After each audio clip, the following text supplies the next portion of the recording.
पौष मास में सूर्य के मकर राशि में प्रवेश करने पर मकर संक्रांति का पर्व मनाया जाता है। इस बार मकर संक्रांति 14 जनवरी को मनाई जाएगी। ऐसी मान्यता है कि इस दिन सूर्य देव अपने पुत्र शनि से मिलने के लिए आते हैं।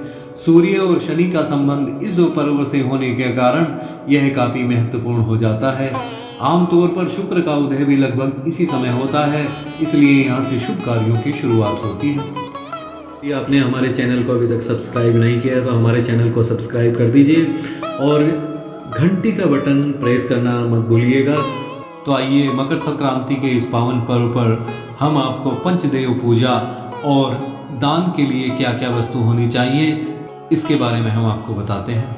सूर्य पुराण और व्रत शास्त्र के अनुसार मकर संक्रांति दान पुण्य स्नान का पर्व मात्र नहीं है, बल्कि यह जीवन में परिवर्तन लाने का भी पर्व है। इस दिन हमें पंच शक्ति साधना करने का अवसर मिलता है, जो संपूर्ण वर्ष मनोवांछित फल प्रदान करता है। मकर संक्रांति के दिन गणेश जी, शिव जी, विष्णु जी, महालक्ष्मी माँ और सूर्य देव की साधना संयुक्त रूप से करने का वर्णन प्राचीन धर्म ग्रंथों में विस्तार से मिलता है। पंच शक्ति की साधना से ग्रहों को अपने अनुकूल बनाने का पर्व मकर संक्रांति है। पंच शक्तियों का पूजन इस प्रकार करें। पंच ज्योति के साथ आरती करें और पुष्पांजलि अर्पित कर तिल के लड्डू, फल, मिष्ठान, खिचड़ी, वस्त्र आदि का सामर्थ्य के अनुसार सुपात्र को दान दे दें। मकर संक्रांति के पुण्य काल में गंगा सागर में स्नान करने का विशेष महत्व है, लेकिन किसी नदी, सरोवर आदि में स्नान करने से भी पुण्य मिलता है। इस साधना से शरीर के सुप्त तत्व जागृत होते हैं और जीवन की अशुभता का दमन और शुभत्व का संचार होने लगता है। किसी भी मांगलिक कार्य के दौरान पंचदेव की पूजा होती है। सूर्य देव, गणेश जी, देवी माँ, भगवान शिव और भगवान विष्णु की पूजा के बगैर कोई भी मांगलिक कार्य पूरा नहीं माना जाता है। पंच तत्व पूजा में भगवान सूर्य को आकाश तत्व, भगवान गणेश को जल तत्व, देवी माँ को अग्नि तत्व, भगवान शिव को पृथ्वी तत्व और भगवान विष्णु को वायु तत्व माना गया है। धार्मिक ग्रंथों में जिक्र है कि 5 देवताओं की पूजा करने से सारे कार्य निर्विघ्न संपन्न होते हैं। गणपति जी का पूजा का महत्व इस प्रकार है। हिंदू धर्म में भगवान गणेश को प्रथम पूजनीय माना गया है। रिद्धि सिद्धि के दाता गणपति की पूजा करने से सभी विघ्न दूर होते हैं और शुभ लाभ की प्राप्ति होती है। अगर आप गणपति जी को प्रसन्न करना चाहते हैं तो उनकी पूजा में गणेश जी के प्रिय लगने वाले मोदक और दूर्वा चढ़ाते हुए इस मंत्र का पाठ करें। गजाननम भूतगणादि सेवितम कपित्त जम्बो पलचारो भक्षणम उमासुतम शोक विनाशकारकम नमामि विघ्नेश्वर पाद पंकजम। भगवान विष्णु की पूजा इस प्रकार करें। भगवान विष्णु को सृष्टि का पालनहार कहा जाता है। मान्यता है कि भगवान विष्णु की साधना करने से सभी मनोकामनाएं पूर्ण होती हैं और सुख सौभाग्य की प्राप्ति होती है। श्री हरि की कृपा होने पर साधक को जीवन में कभी किसी चीज की कमी नहीं होती।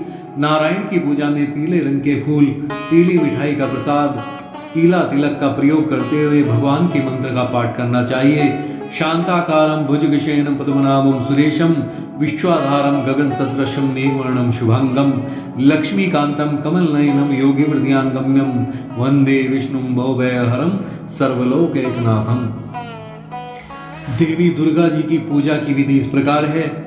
मान्यता है कि देवी दुर्गा की पूजा करने से जीवन से जुड़ी सभी बाधाएं दूर होती हैं और सुख समृद्धि की कामना पूरी होती है। देवी दुर्गा की साधना में श्रृंगार की वस्तुएं, नारियल, मिठाई, फल और लाल फूल चढ़ाते हुए मंत्र का पूरी श्रद्धा और विश्वास के साथ पाठ करें। या देवी सर्वभूतेषु शक्ति रूपेण संस्थिता नमस्तस्यै नमस्तस्यै नमस्तस्यै नमो नमः। भगवान शिव की पूजा की विधि इस प्रकार है। भगवान शिव की साधना अत्यंत सरल और लाभदायी मानी जाती है। मान्यता है कि भगवान शिव की पूजा करने से जीवन में किसी प्रकार का भय, रोग, शोक नहीं रहता है। भगवान शिव सिर्फ जल और बेल पत्र चढ़ाने मात्र से ही प्रसन्न हो जाते हैं। शिव पूजा में श्रद्धा अनुसार फल फूल, बेल पत्र, शमी पत्र आदि चढ़ाते हुए गए मंत्र को श्रद्धा के साथ पढ़ना चाहिए। ओम त्र्यंबकं यजामहे सुगंधिं पुष्टिवर्धनम् उर्वारुकमिव बन्धनान् मृत्योर्मुक्षीयमामृतात्। और सूर्य देवता की पूजा इस प्रकार करें। भगवान सूर्य एकमात्र ऐसे देवता हैं जिनके दर्शन हमें नियमित रूप से साक्षात होते हैं। हिंदू धर्म में भगवान सूर्य की साधना और अर्घ्य दान का विशेष महत्व है। सूर्य की पूजा करने के लिए प्रतिदिन सूर्योदय के समय तांबे के लोटे में जल लेकर उसमें लाल फूल, रोली और अक्षत डालकर अर्घ्य देना चाहिए। भगवान सूर्य को अर्घ्य देते समय मंत्र को अवश्य पढ़ना चाहिए। नमो नमस्तेस्तु सदा विभावसो सर्वात्मने सप्तहयाय भानवे अनंत शक्तिर्मणि भूषणेन वदस्व भक्तिम मम मुक्ति म व्ययाम। मकर संक्रांति के दिन स्नान और दान पुण्य जैसे कार्यों का विशेष महत्व माना जाता है। इस दिन किया गया दान अक्षय फलदायी होता है। इस दिन शनि देव के लिए प्रकाश का दान करना भी बहुत शुभ माना जाता है। आइए जानते हैं कि मकर संक्रांति के दिन किन चीजों का दान करने से सुख समृद्धि और धन का आगमन होता है। मकर संक्रांति के तिल के दान का खास महत्व होता है। इस दिन ब्राह्मणों को तिल से बनी चीजों का दान करना पुण्यकारी माना जाता है। इसके अलावा इस दिन भगवान विष्णु, सूर्य और शनि देव की भी तिल से पूजा की जाती है। ऐसी मान्यता है कि शनि देवता ने अपने क्रोधित पिता सूर्य देव की पूजा काले तिल से ही की थी, जिससे सूर्य देव प्रसन्न हो गए थे। मकर संक्रांति को तिल का दान करके शनि दोष को भी दूर किया जा सकता है। मकर संक्रांति के दिन किसी जरूरतमंद को कंबल का दान जरूर करना चाहिए। इस दिन कंबल दान करना बहुत शुभ माना जाता है। कहा जाता है कि कंबल का दान करने से राहु का अशुभ प्रभाव नहीं पड़ता है। इस दिन खिचड़ी का दान करना बहुत शुभ होता है। किसी जरूरतमंद व्यक्ति को इस दिन चावल और उड़द की दाल की बनी खिचड़ी दान करें। मान्यता है कि उड़द का दान करने से शनि दोष दूर होते हैं, वहीं चावल का दान करना फलदायी माना जाता है। सूर्य और गुरु को प्रसन्न करने के लिए घी बहुत शुभ माना जाता है। मान्यता है कि मकर संक्रांति के दिन शुद्ध घी का दान करने से घर में सुख समृद्धि और धन का आगमन होता है। मकर संक्रांति के दिन किसी जरूरतमंद व्यक्ति को नए वस्त्र का दान जरूर करना चाहिए।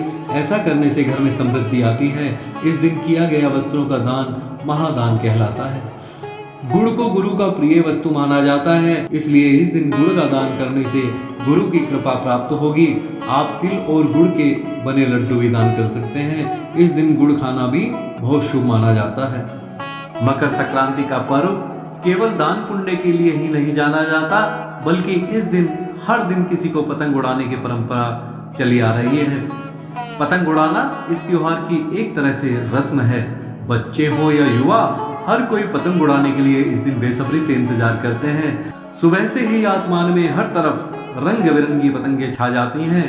कई जगहों पर तो पतंगोत्सव का भव्य आयोजन भी किया जाता है और प्रतियोगिताएं भी आयोजित की जाती हैं। तो आइए बड़े हर्षोल्लास से इस त्योहार को मनाते हैं। पंचदेव पूजा करिए, दान करिए और पतंग उड़ाइए। जय जय श्री हरि। चल चल रे पतंग मेरी चली